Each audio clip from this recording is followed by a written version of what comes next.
Büyük bir onur. Çünkü bu halkımızın beklentisi bizden. Ve eskiden bulunan tüm engeller kaldırıldı. Artık her türlü hizmeti yapabiliyoruz. Okullara hizmet edemiyorduk. Dini tesislere hizmet edemiyorduk. Ve spor kulüplerine hizmet edemiyorduk. Ve bunun gibi birçok engeller vardı. Teşekkür ederiz. Bunların hepsi kalktı. Ve şimdi hızlı bir değişim yaşanıyor. Bundan dolayı da şükranlarımızı arz ediyoruz. Evet, artık hedefimiz güçlü bir Türkiye için güçlü şehirlerin kurulması. Herhalde yabancıydı.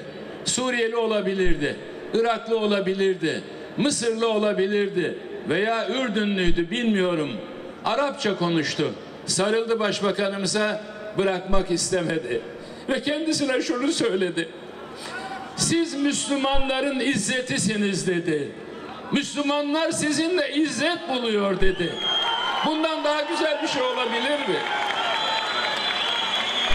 Değerli kardeşlerim, Kudüs'ün halini görüyorsunuz.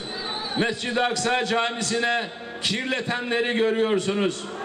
Bütün dünyada sizin gibi kardeşlerimizin ne kadar büyük bir tepki gösterdiğini biliyoruz. Ama maalesef dünyada pek çok İslam ülkesinde de bir suskunluk var. Bir vurdum duymazlık var. Ama bu insanın söylediği çok güzel. Hastaneler yaptık, yollar yaptık, köprüler yaptık. Teşekkür ederim. Dinliyorum arkadaşlar. Bunlar maddi kalkınmadır. Bunlarda elimize su dökecek başka bir iktidar yok. Ama milletin bize olan duasında başka bir şey var. Eğer İslam ümmeti veya Müslümanlar bugün onurlarını kaybettiklerini görüyorsa, izzetlerinin yerde süründüğünü görüyorsa, mescitlerinin ayak pislikleriyle pislendiğini görüyorsa, zilleti görüyorsa ve bir Müslüman kalkıp Türkiye'nin başbakanına siz İslam ümmetinin izzeti oldunuz diyorsa ne mutlu bize. Değerli kardeşlerim, Allah'a hamd ederiz. Türkiye şahsiyetli bir ülkedir, güçlü bir devlettir ve biz dünyadaki sadece 1,5 milyar Müslümanın değil, mazlum ve masum bütün insanların da hamisiyiz.